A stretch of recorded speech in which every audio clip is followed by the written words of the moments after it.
Hi everyone, it's Nisha. Welcome to my new series of makeup for mature women, beginners edition, something like that. And this is video number 1. The reason I'm doing it is that my subscribers requested it of me, and just a disclaimer that I am not a makeup artist, I'm not an expert, I'm simply someone that has passion for makeup, fashion and anything beautiful, and I want every woman to feel wonderful and the best she can and look the best that she can. So I'm talking about things from my own experience, things like hooded eyes and stuff like that. I do all my tutorials for hooded eyes.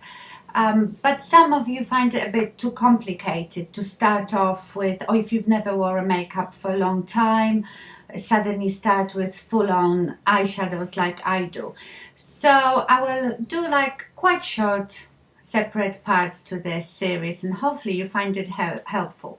So the first thing I want to talk about today is your skin tone and choosing your foundation. There is so much information out there, and it's pretty confusing. It's very hard to find if you have cool skin or if you have warm skin and what colors go when you have cool skin or warm skin. Now foundations are the most I think confusing, because some, when they have C in it, means that they cool, but you don't know if the undertone of the foundation is cool or if they are for cool complexion. So that in itself is really confusing.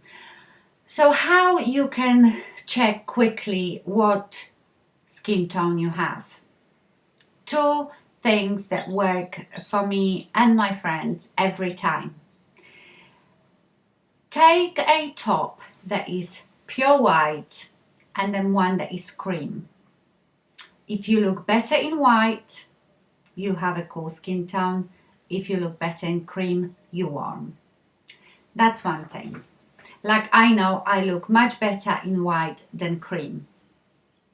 Jewelry. Do you look better in silver jewelry or gold jewelry? I look better with silver jewelry, definitely. And that means again that I am a cool tone. If you look better in gold jewelry, you warm tone. And these people are usually with olive skins, dark hair. But these are just guidelines. That's where you start. I wear gold. I wear sometimes colors that are warm if I get a bit of tan, because our skin tone changes throughout the year. We are completely different in the summer, completely different in the winter, and also makeup can change our skin tone. But I am generally cool. I am almost towards neutral, because that's another thing. You can be neutral, and if you're neutral, you're the luckiest person in the world, because you just go for neutral shades of foundations and you can wear white, cream, gold, silver, anything. So to be neutral is very rare, but probably the best. But because you're cool, that doesn't mean you can't wear cream or you can wear gold, and vice versa. It's just starting point, and then you can develop your own colors. You can see what you look best at, and it makes such a big difference. I know even here, sometimes I wear something and people say, oh my god, you look so good in that color, and that helps as well. So maybe taking pictures of yourself in different colors, you will see which one makes you look nicer, healthier, better. So it is important. Now, foundations. This is probably the most difficult thing to do, to choose the right shade of foundation, because that can really aid you if you have the wrong shade of foundation. And I wouldn't necessarily rely on these sales assistants in stores, because I tell you, especially here in the UK, sometimes I ask them about something and I think you've got no clue. I know more than you, so you no help to me at all. But what you need to remember is to try foundations. Don't ever start in in a drugstore. You know my my opinion. I think the foundation is very important, the right shade, the right consistency, the right finish, and I think high-end do it the best. So, and with high-end, you can always get a sample, especially here in the UK. You can go to a counter and you can say, right, please help me. I don't know what skin tone I am. I would like to try. So they can always match the color of you, okay? But color is different to the tone, because you could be the same intensity of the color but different shades. You could tone, so you could be, say, 2, the intensity of your skin, the color of your skin is number 2, but you could be number 2, cool, warm or neutral. So ask them to match you up with a color first, and then ask for 3 samples, 1 in neutral, 1 in cool and 1 in warm. Then go home, one day put one on, second day put the other one, and see which one looks the best. Sometimes you can mix them together. You will soon learn what suits you. So for me, it's not a big problem. I just know that I cannot buy foundation with pink undertones. Big no-no for me. I would look absolutely awful.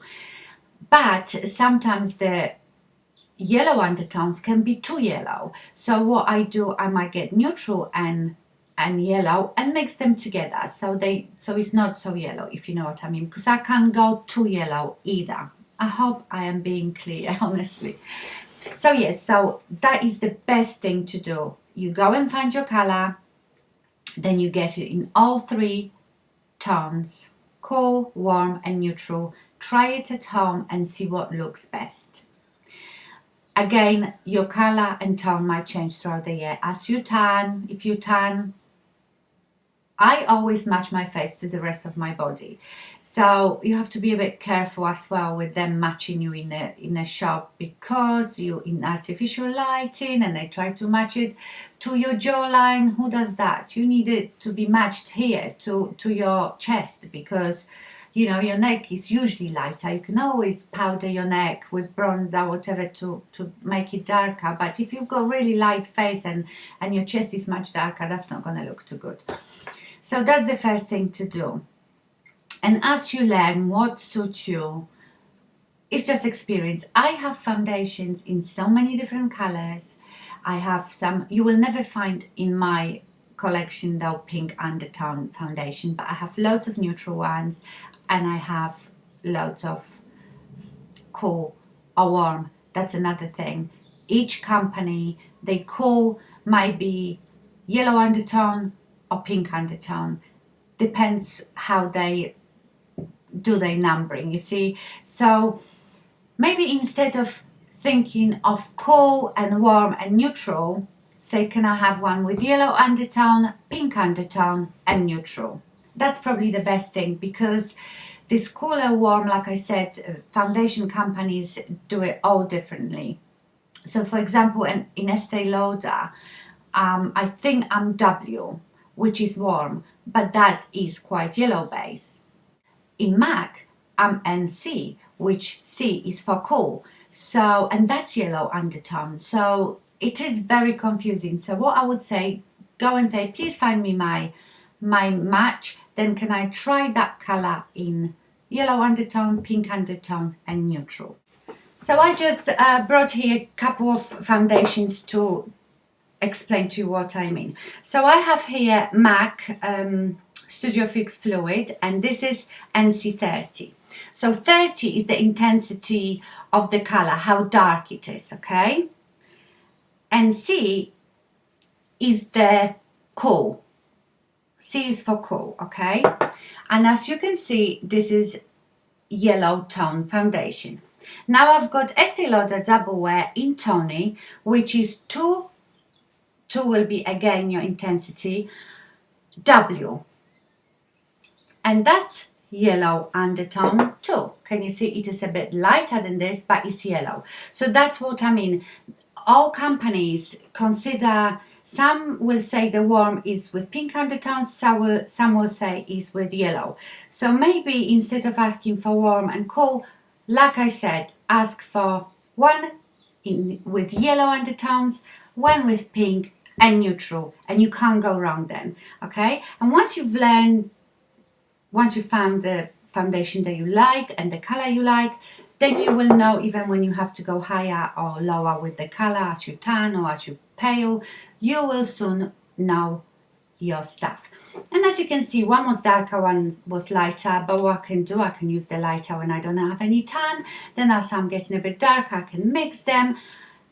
You can do all sorts. But I still think you should go for high-end foundations. They are the best. There are some drugstore foundations that are not too bad, and I like two, like the Max Factor 3-in-1 or the number 7 Beautifully Matte. But still, if I had the choice, I still go for high-end. Now, the type of foundation, you need to decide on the finish you want on your face. So as we know, as we get older, we shouldn't really use very full coverage foundation because it can be very thick and powdery and set in our lines. I love full coverage, but the technology's moved on so much that you can build up the coverage you want with foundations that are considered not full coverage. Therefore, you're not getting that cakey, awful, caked on, setting your lines look. As long as you find the right color and the right finish, because if you've got very oily skin, of course you don't want a dewy foundation because you will just look like an oil slick. You want matte foundation. And I know it might sound scary for mature face matte, but if you've got oily skin, that's absolutely fine. You just will get the right balance. I've got very oily T-zone, and I can put very matte foundation in the morning and it might look a bit cakey, but 2 hours later I will get nice shine through it and it looks just fine. Sometimes I even have to powder. So consider type of your skin, and don't over powder. If you're powdering, use something translucent, very finely milled, that doesn't really look cakey and heavy on your face. So I think that would be it for your skin tone. I hope I really explained it well. And like I said, if you still cannot decide what tone you are, you might be neutral, or you just has to be trial and error. And the foundations are a very good way, like I said, to find that out with yellow, pink and neutral. I hope you found that helpful. Thank you very much, and I see you in a part 2. Bye.